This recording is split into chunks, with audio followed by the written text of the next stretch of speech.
cartesiano. Então, inicialmente, nós traçamos um eixo vertical, que a gente vai chamar de eixo Y, um eixo horizontal, que a gente vai chamar de eixo X.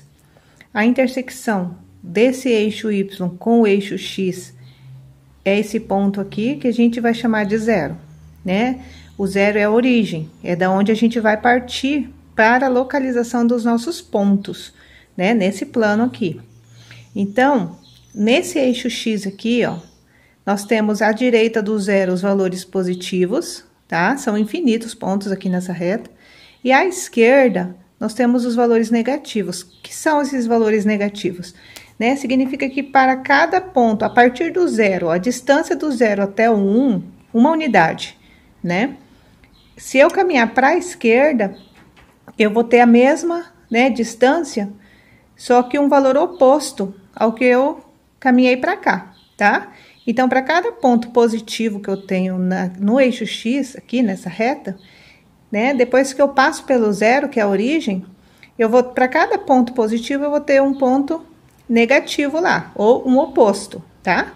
O oposto do 1, menos 1. Aí, o oposto do 2, menos 2, tá? Se eu caminhei 3 unidades para cá, o oposto do 3, passando pelo zero, né? Para a esquerda, vou caminhar 3, tenho aqui o menos 3, tá bom?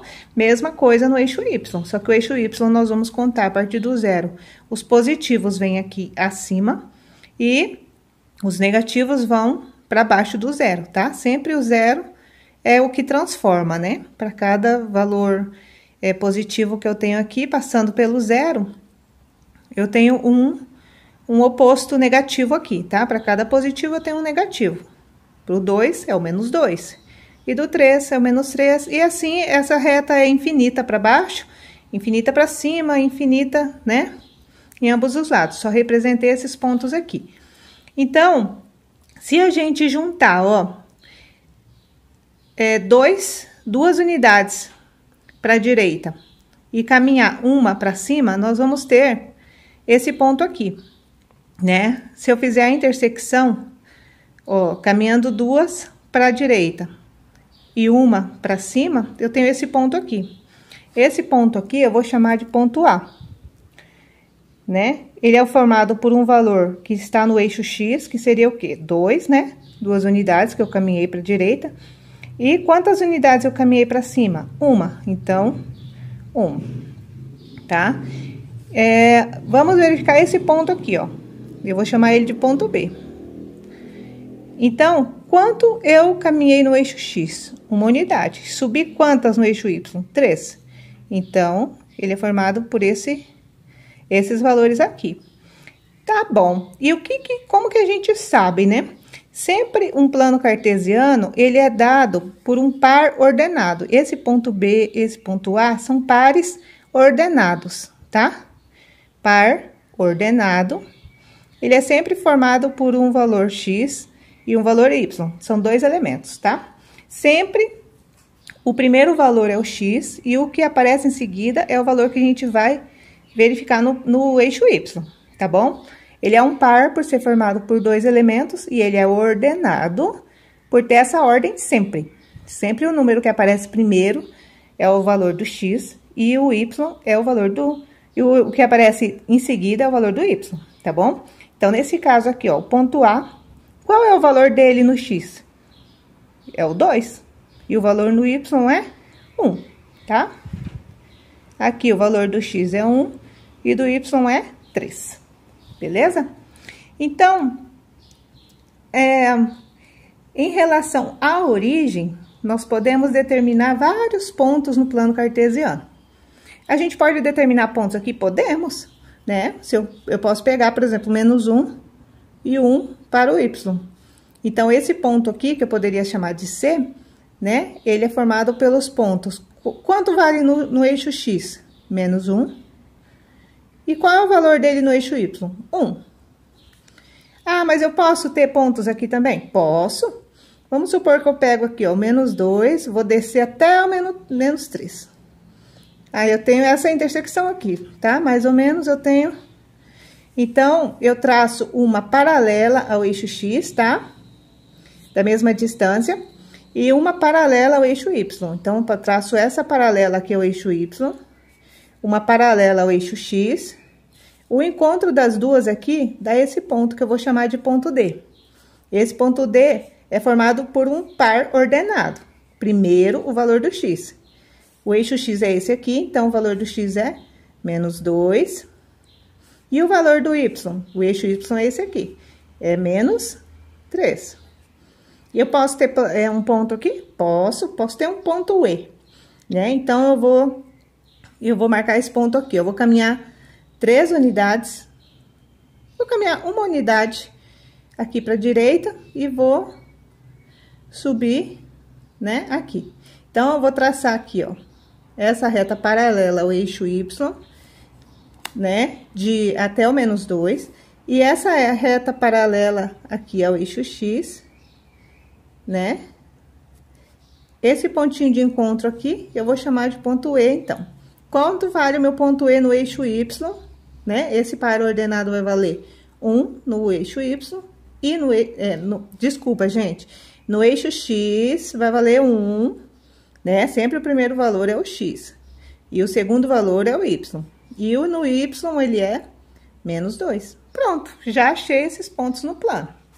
Ok, vamos falar uma coisa importante, tá? Quando eu tenho, ó, vocês percebem que quando eu traço as retas e cruzo aqui nesse ponto O de origem, eu tenho 4 quadrantes, tá? Esse aqui é o nosso primeiro quadrante, tá? Primeiro quadrante.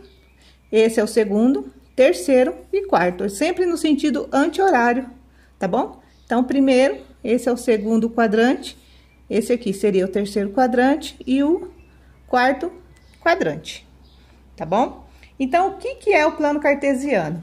É a representação de pontos, né, no plano, nesse sistema aqui. Essa forma de representação, né, ela é chamada de plano cartesiano. Vale a pena comentar também que o eixo X é o eixo das abscissas e o eixo Y é o eixo das ordenadas, né? Então, nesse ponto B aqui, ó, né, no valor X, a abscissa é 1 e a ordenada é 3, tá? Nesse ponto A abscissa é 2 e a ordenada é 1. Então, só para deixar frisado que o eixo X é o eixo das abscissas e o eixo Y é o eixo das ordenadas. Daí o nome par ordenado. Vamos supor que o esquema a seguir represente o centro de uma cidade planejada. Então, temos 3 amigos, Ana, Beto e Carlos, combinaram de se encontrar no centro da Praça 15 de Novembro. A Praça 15 de Novembro, ela tá bem aqui embaixo, ó. Tô mostrando com lápis para vocês. Ana está na esquina indicada pela letra A e Beto na esquina indicada pela letra B. E Carlos está na esquina indicada pela letra C, tá? E a Ana tá aqui em cima. Então, eles precisam se encontrar aqui na esquina, aqui nessa praça 15 de novembro. Então, tomando como referência essa praça, a gente pode dizer que qual a posição da Ana? Olha, a Ana tá bem aqui em cima. Qual é a posição dela em relação à praça? Então, ó, ela tá a 1, 2, 3, 4, 5, 6, 7, 8, 9, 10 quadras para a direita, tá? E 1, 2, 3, 4, 5, 6 quadras para cima, porque ela tá aqui na esquina do Cine Soja. Então, ela tá 10 quadras para a direita da praça e 6 quadras acima, tá? Ela tá bem aqui nesse ponto A. Então, para a gente conseguir saber aonde ela está, nós traçamos linhas horizontais, né? Várias linhas horizontais e linhas verticais, né? E a origem seria aqui, ó, né? Aqui seria um eixo vertical, aqui o eixo horizontal, e aqui seria a origem. Então, a partir daqui, a gente conta quanto a gente vai caminhar para a direita, quanto a gente vai caminhar para cima, e nós vamos ter aqui a intersecção, né? Desse ponto aqui, ó, do eixo vertical com o eixo horizontal, nós vamos ter o ponto A lá em cima, que é onde a Ana está. Agora, vamos verificar o Beto. Ó, o Beto tá aqui, ó, ele é representado pela letra B. A praça está aqui, então, ele está a 1 quadra na horizontal, e aí, subindo na vertical, ele está a 1 quadra da Praça 15 de Novembro. Então, o Beto está aqui, nesse ponto B aqui, né? 1 quadra à direita, 1 quadra acima. Esse é o ponto em que Beto se encontra. Agora, vamos verificar o Carlos. O Carlos tá aqui, ó, no ponto C, tá? Tá aqui no Parque das Crianças, ó. Então, ó, nós vamos ver quantas quadras para a direita. 1, 2, 3, 4, 5, 6, 7 para a direita. E para cima, 1, 2. Tá aqui o Carlos, né? Então, essa representação aqui, né, ela é possível, quando a gente quer, num mapa, como dessa cidade planejada aqui, né? A gente quer encontrar pontos, né, no mapa, a gente usa o plano cartesiano, tá? Que nada mais é do que a gente traçar linha vertical, linha horizontal, definir um ponto de origem para a gente localizar os pontos no mapa. Então, vamos iniciar nosso estudo de plano cartesiano.